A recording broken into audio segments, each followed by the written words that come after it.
Okay, today we're going to be speaking about butchering knives. And as follows.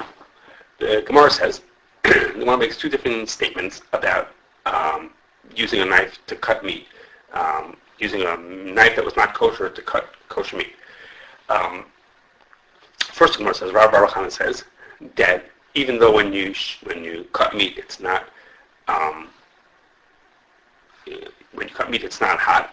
Even so, you need to clean off the knife before you need to clean off a non-kosher knife before you use it for cutting kosher meat, because the shamnunas is fats that are left on the meat. Rashi says sharinus kanech shamnunas. When you use this knife to cut non-kosher meat, you got shamnunas, some fats were stuck onto it. It's not possible that there would be. I'm sorry, I said that wrong. It's not possible there wouldn't be fat on the side of the knife, and therefore, when you cut the piece of meat, you would get some of that fat from the non-kosher meat onto your kosher meat that you have now. Then the Gemara says that was not only does a sheikhid have to have. I'm sorry, Rabbi Hana had speaking about a sakin shechita, but not only that, but also a person who's a menaker, a butcher, needs to have 3 separate knives. He needs a separate knife also for one for shechting, and he needs one for cutting kosher meat, and one for cutting chaylev, fats that are not kosher. Okay, and it's the same reason. When you cut meat with a knife, you get fat gets stuck onto it, gets stuck onto the side of the knife, and therefore, if you use this knife, let's say for chaylev, for cutting fats that are not kosher, then the chaylev would get transferred onto the kosher meat that you have, and therefore you have to have separate knives. Okay, which is to say is, the way the Chachamim explained it, you can't have, there are ways to clean it, I'll say in a second, there are ways to clean it, but there's a chashash you won't clean it well, or you won't remember to clean it, therefore you have to have separate knives to make sure that you use this one for kosher, this one for shechita, this one for cutting kosher meat, and this one for cutting chaylev. Now, what happens if you had one of these knives that had been used for something not kosher? So there are ways to kasher it. You could scrub it very thoroughly, you could do an itza, we spoke of that, we're going to call scaling. There are ways to kasher the knife to make it, from non-kosher to kosher, but otherwise the knife is not able to be used. Now, these halachos that I'm mentioning over here are not specific to shechita, really. These are regular dinim of knives, knives that are used for different things, and that they can't be used for other things, and they have to be kashered, etc. Well, these are very general dinim. It's brought in. The Gemara on Chulim and the dinim are in shechita because they're very much relevant to a sheikhid, to a butcher. But in fact, they're regular, so to speak, regular dinim have to do with kosher and non-kosher knives. So it raises a question: how come it is that in a slaughterhouse the same knives are used for everything? The people using the knives, the same knives are used. The non-Jewish people who work there, who are doing all the butchering of the meat, use the same knives for neveilos and teraifos and even for chaylev. Okay, the Dr. Tshuva brings from different Akil and from others, and he says, what's going on here? It's a din mefurish in the Gemara. Brought in Shulchan Aruch, there's no chaylev because it's a straightforward din. He says, "V'adavar niflash, ha'olam nizarim b'zeh." He says, how can it be that people are not careful about this? In his time also, people weren't careful. And he said, "V'adavar nirlei na'im," that there's fat left on the knives. So how could it be that we use the same knives for kosher and non-kosher, for teraifos and non-teraifos? The Pri Megadim says, of course you're not allowed to do this, and you have to stop it. People shouldn't be doing these kind of things. So even if we're going to think that at the beginning of the day, everyone starts off with clean knives that are completely clean and sharpened, and they're good to go at the beginning of the day. But everything left over from yesterday is gone. There's no worry about that. But even so, once in a while, when you're butchering, they do when I'm in the neveilos. When they cut up the meat, I'm not doing butchering like cutting to final sizes that we see in the retail store. The butchering that goes on in the plant. There's neveilos. There's for sure plenty of teraifos. Only once in a while is there a neveilos, but there's loads of teraifos. I don't know, 40, 50%, depending. I don't know. The shechita is lots and lots of teraifos. So all those, the fat from those animals, anything left from them is not kosher. And what about people who cut the parts of the animal that have chaylev in them? So they cut this and then they cut that. How can you use those? How can those knives be used with no sort of seem to be completely ignoring what the Gemara said that you have to have separate knives because of shamnunas transferring? Now, the truth is we can ask the same kind of questions about other people on the planet. That is, So similar questions.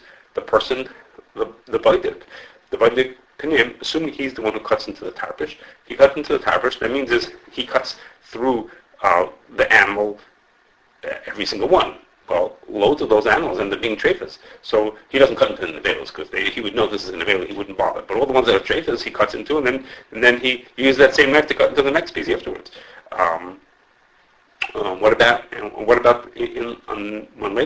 they're menachar the meat?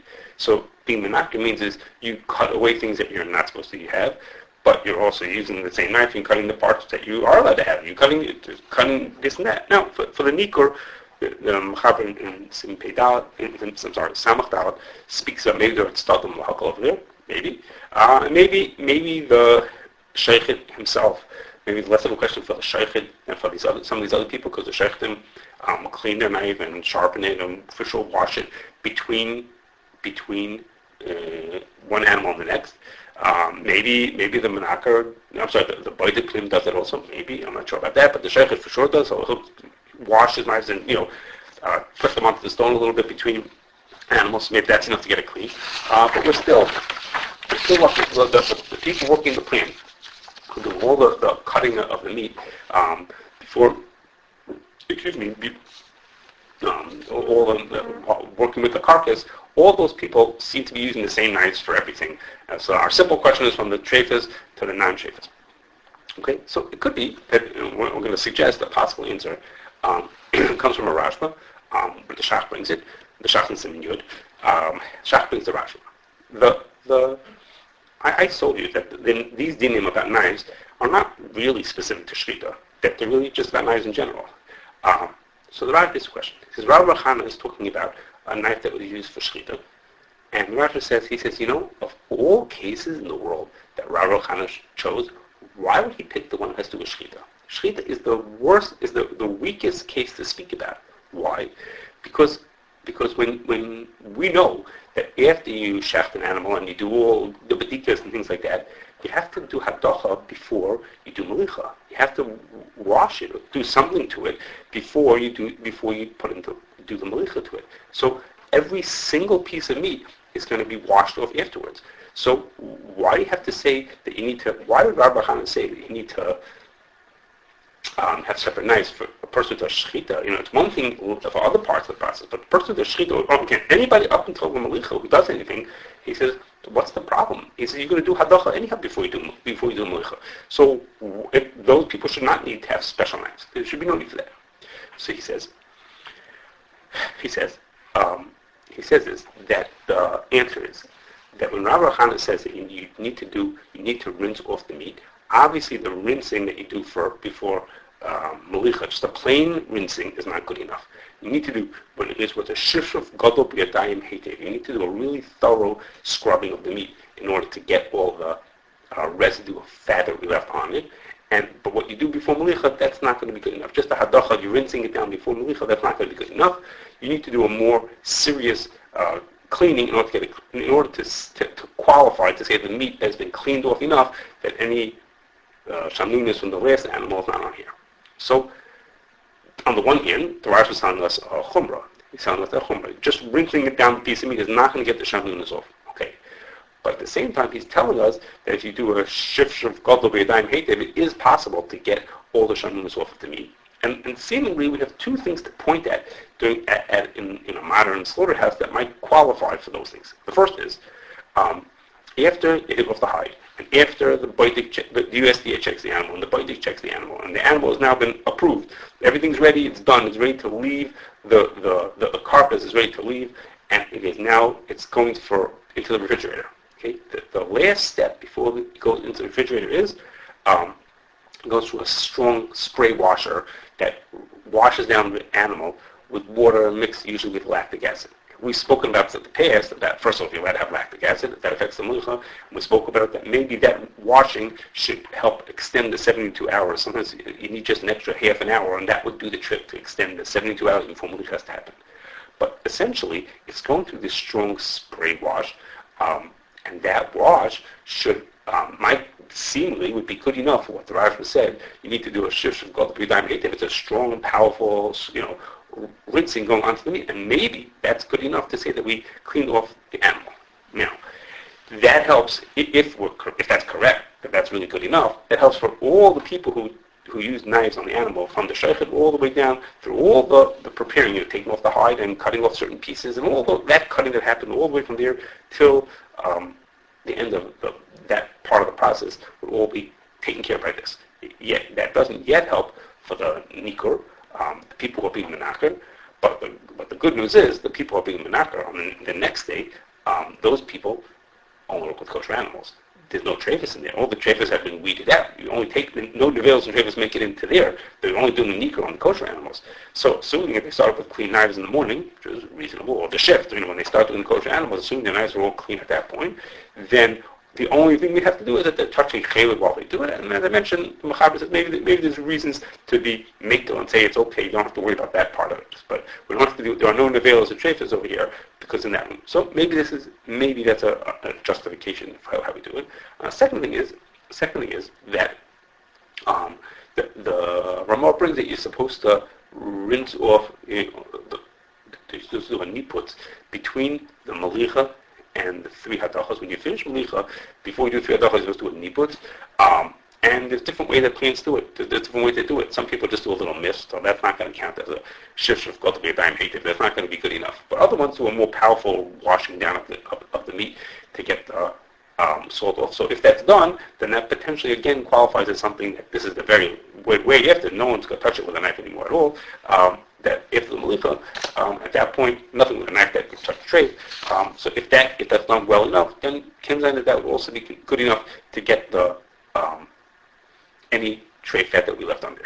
Now, in that vein, it's worth mentioning that when the Ramah says you should do the hadachah rishona before the malicha, he says hadachas habasach atchila yizor l'shois neged chatzi shah. You should do it for half an hour. Uladicha hated b'mei hashriya, and it should be for half an hour. So, and then he says, and uladicha hated b'mei hashriya, to rub it well in the water that it's soaking in.